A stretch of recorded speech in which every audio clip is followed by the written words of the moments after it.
2. This is the IELTS listening test. You will hear a number of different recordings and you will have to answer questions on what you hear. There will be time for you to read the instructions and questions and you will have a chance to check your work. All the recordings will be played once only. The test is in 4 parts. At the end of the test, you will be given 10 minutes to transfer your answers to an answer sheet. Now turn to Part 1.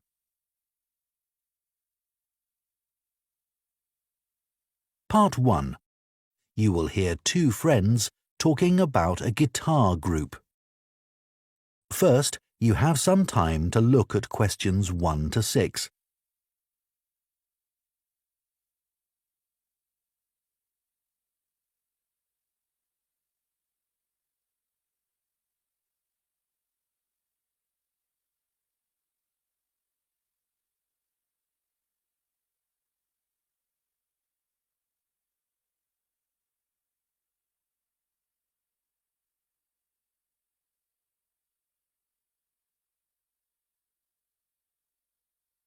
Now listen carefully and answer questions 1 to 6.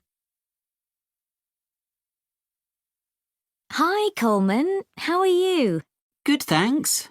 I wanted to have a chat with you because our friend Josh told me that you've joined a guitar group and it sounds interesting. I'd really like to learn myself. Why don't you come along? I'm sure there's room for another person. Really? So, who runs the classes? He's called a coordinator. His name's Gary Matheson. Let me note that down. Gary... How do you spell his surname? It's Matheson.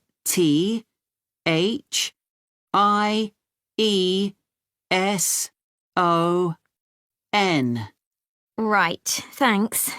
He's retired, actually, but he's a really nice guy, and he used to play in a lot of bands. Thanks. So, how long have you been going? About a month now.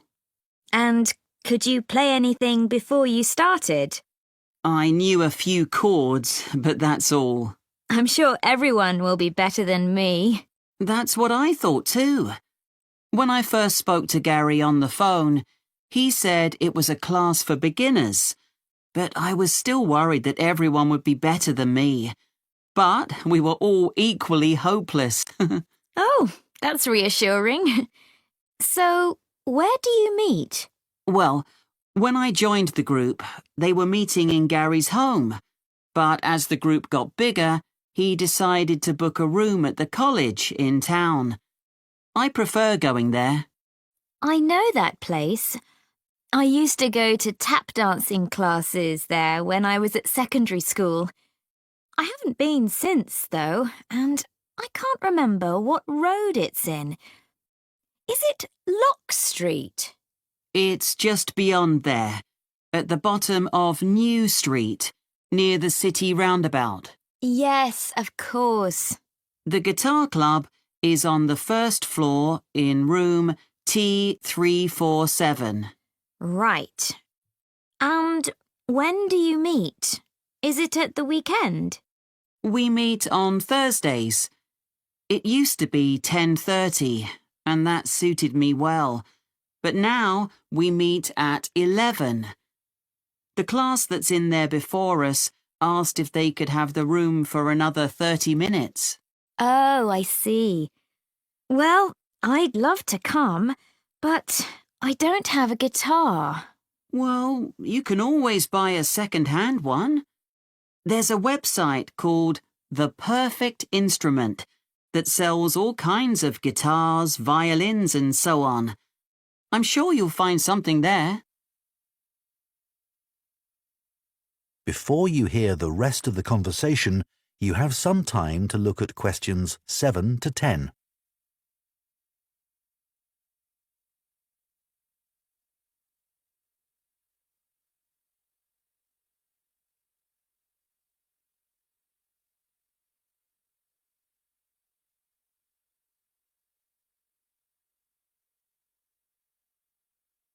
Now listen and answer questions 7 to 10. So, what's a typical lesson like with Gary? Well, he always starts by getting us to tune our guitars.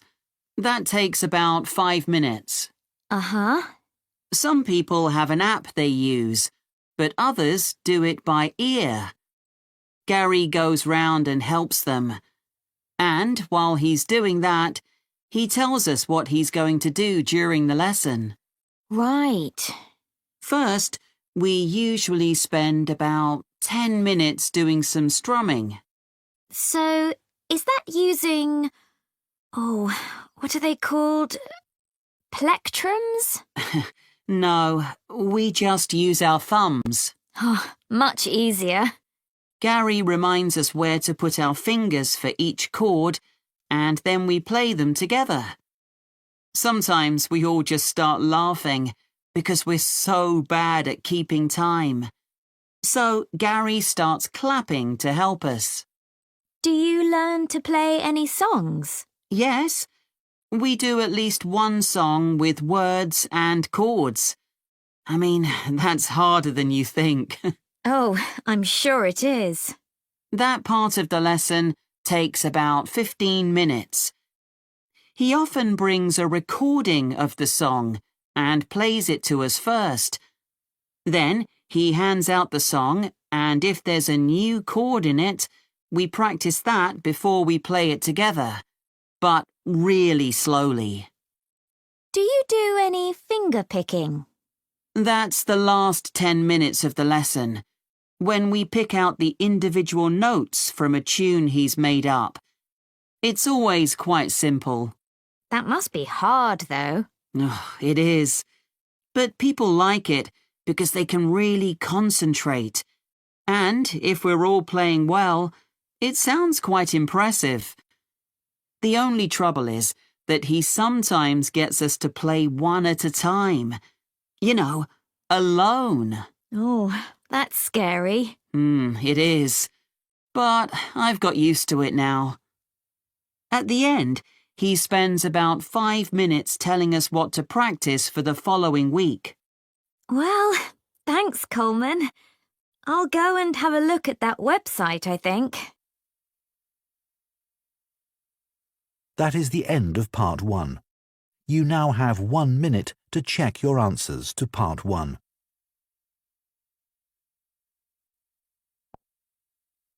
Part 2.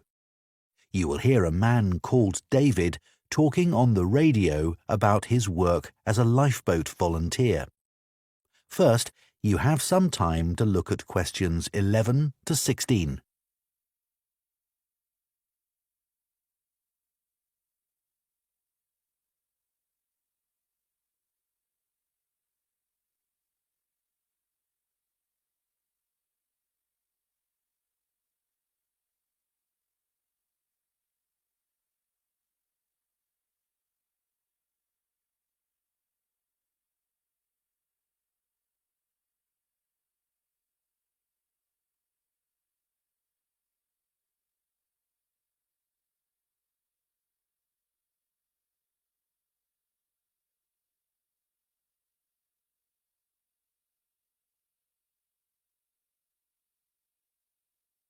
Now listen carefully and answer questions 11 to 16.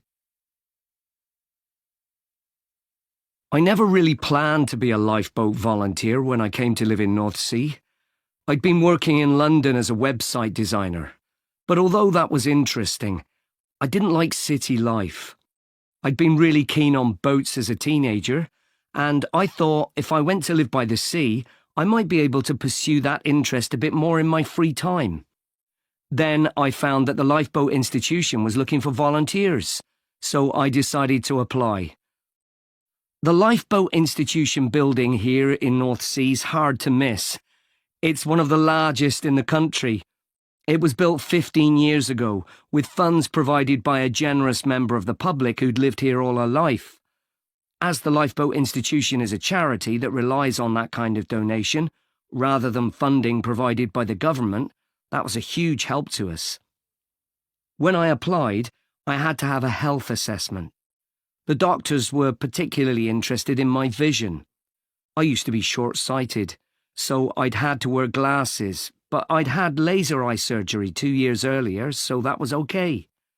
They gave me tests for colour blindness, and they thought I might have a problem there, but it turned out I was okay.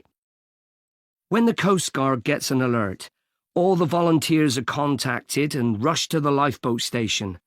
Our target's to get there in 5 minutes. Then we try to get the boat off the dock and out to sea in another 6 to 8 minutes. Our team's proud that we usually achieve that. The average time across the country's 8.5 minutes. I've recently qualified as what's called a helmsman, which means I have the ultimate responsibility for the lifeboat. I have to check that the equipment we use is in working order. The crew have special life jackets that can support up to 4 people in the water, and it's ultimately my decision whether it's safe to launch the boat. But it's very rare not to launch it, even in the worst weather. As well as going out on the lifeboat, my work involves other things too. A lot of people underestimate how quickly conditions can change at sea, so I speak to youth groups and sailing clubs in the area about the sorts of problems that sailors and swimmers can have if the weather suddenly gets bad. We also have a lot of volunteers who organise activities to raise money for us, and we couldn't manage without them. Before you hear the rest of the talk, you have some time to look at questions 17 to 20.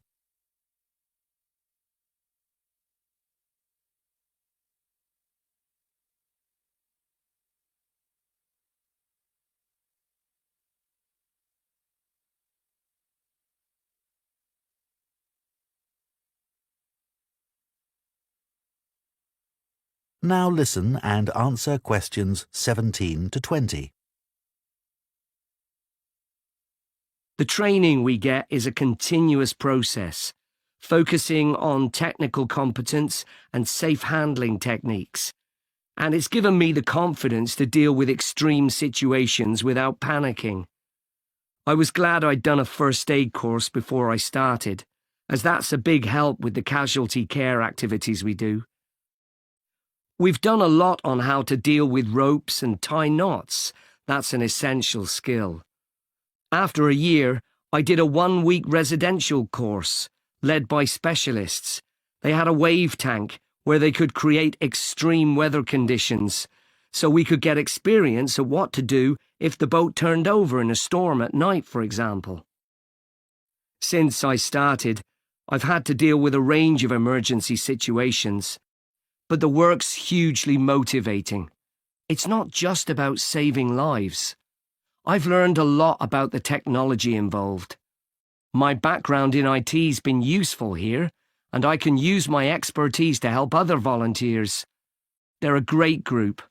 We're like a family, really, which helps when you're dragging yourself out of bed on a cold, stormy night. But actually, it's the colder months that can be the most rewarding time. That's when the incidents tend to be more serious, and you realise that you can make a huge difference to the outcome. So, if any of you listeners are interested, why don't you give us a call? That is the end of part 2. You now have 30 seconds to check your answers to part 2.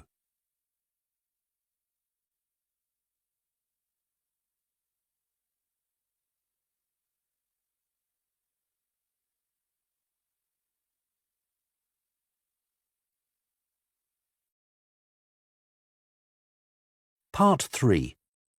You will hear 2 students called Bella and Don discussing a presentation they plan to do on recycling footwear. First, you have some time to look at questions 21 to 24.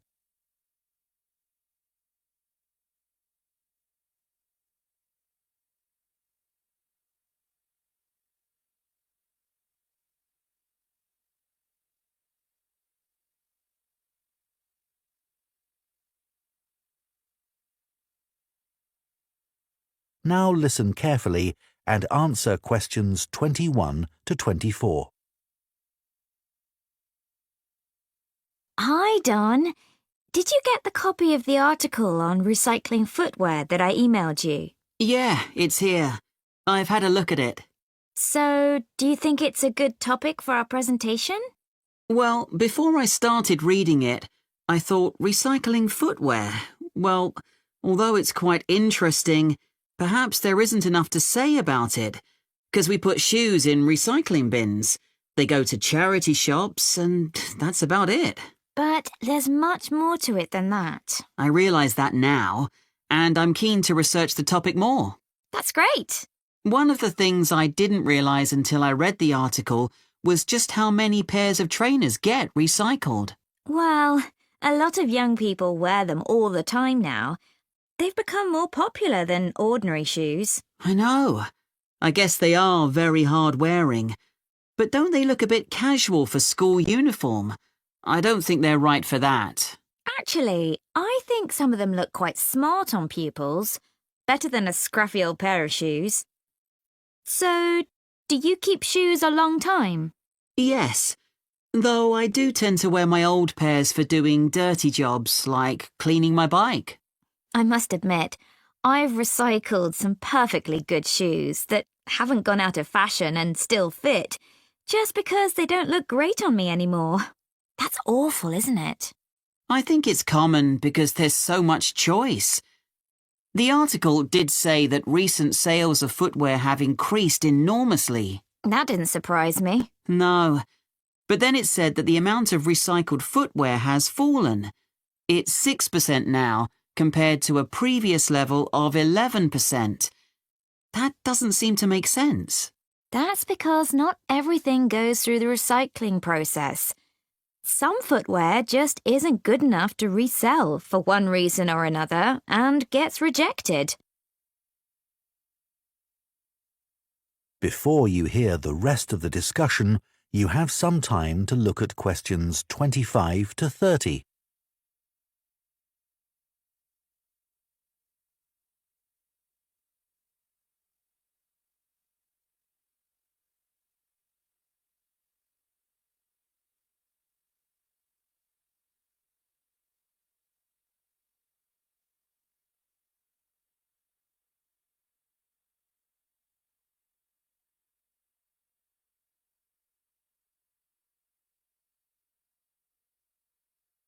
Now listen and answer questions 25 to 30. So, let's find some examples in the article of footwear that was rejected for recycling. OK. I think there are some in the interview with the recycling manager. Yeah, here it is. Let's start with the ladies' high-heeled shoes. What did he say about those? He said they were probably expensive. The material was suede and they were beige in colour. It looked like someone had only worn them once, but in a very wet field, so the heels were too stained with mud and grass to resell them. OK. And the leather ankle boots. What was wrong with them? Apparently, the heels were worn, but that wasn't the problem. One of the shoes was a much lighter shade than the other one. It had obviously been left in the sun. I suppose even second-hand shoes should look the same. Sure. Then there were the red baby shoes. Oh, yes. We're told to tie shoes together when we put them in a recycling bin, but people often don't bother. You'd think it would have been easy to find the other, but it wasn't. That was a shame because they were obviously new. The trainers were interesting. He said they looked like they'd been worn by a marathon runner. Yeah. Weren't they split? Not exactly. One of the soles was so worn under the foot that you could put your finger through it. Well, we could certainly use some of those examples in our presentation to explain why 90% of shoes that people take to recycling centres or bins get thrown into landfill. What did you think about the project his team set up to avoid this by making new shoes out of the good parts of old shoes? It sounded like a good idea. They get so many shoes, they should be able to match parts. I wasn't surprised that it failed, though. I mean, who wants to buy second-hand shoes, really? Think of all the germs you could catch. Well, people didn't refuse them for that reason, did they? It was because the pairs of shoes weren't identical. They still managed to ship them overseas, though. That's another area we need to discuss. You know, I used to consider this topic just from my own perspective, by thinking about my own recycling behaviour without looking at the bigger picture. So much happens once shoes leave the recycling area. It's not as simple as you first think, and we can show that by taking a very different approach to it. Absolutely. So let's discuss how we're going to split up the present. That is the end of Part 3. You now have 30 seconds to check your answers to Part 3. Part 4. You will hear a zoology student giving a presentation about an animal called a tardigrade. First, you have some time to look at questions 31 to 40.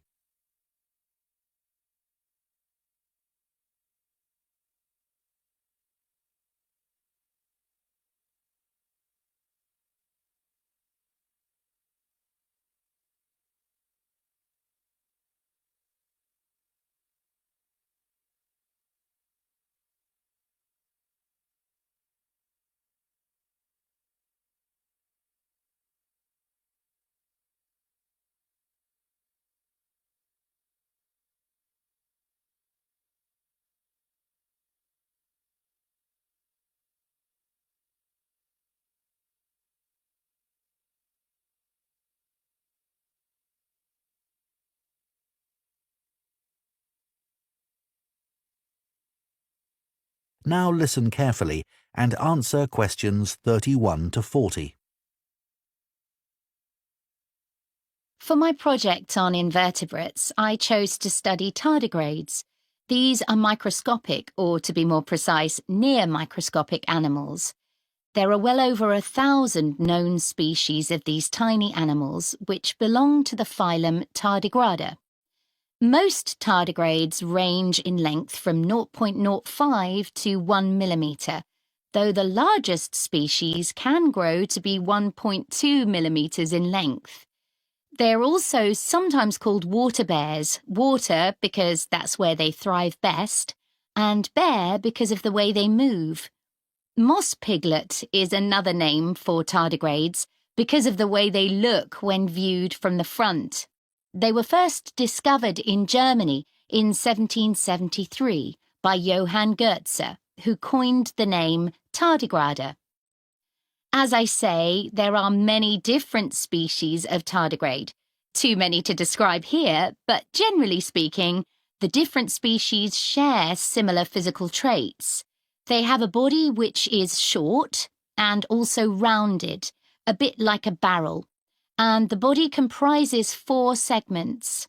Each segment has a pair of legs, at the end of which are between 4 and 8 sharp claws. I should also say that some species don't have any claws.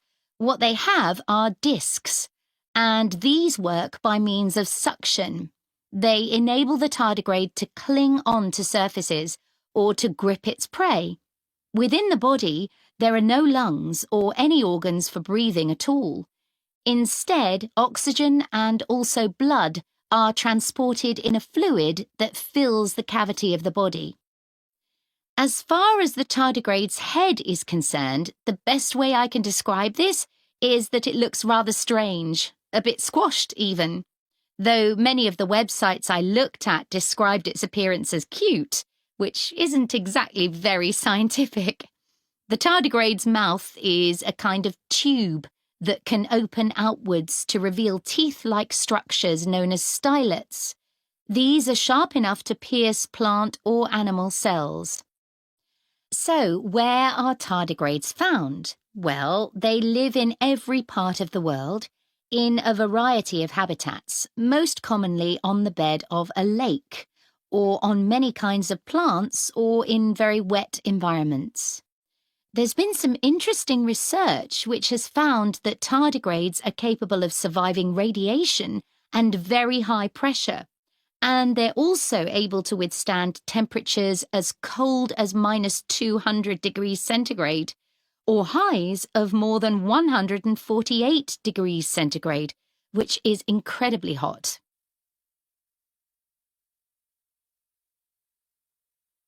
It has been said that tardigrades could survive long after human beings have been wiped out, even in the event of an asteroid hitting the Earth. If conditions become too extreme and tardigrades are at risk of drying out, they enter a state called cryptobiosis. They curl into a ball called a tun, that's T-U-N, by retracting their head and legs, and their metabolism drops to less than 1% of normal levels. They can remain like this until they're reintroduced to water, when they will come back to life in a matter of a few hours. While in a state of cryptobiosis, tardigrades produce a protein that protects their DNA. In 2016, scientists revived 2 tardigrades that had been tuns for more than 30 years. There was a report that, in 1948, a 120-year-old tun was revived, but this experiment has never been repeated.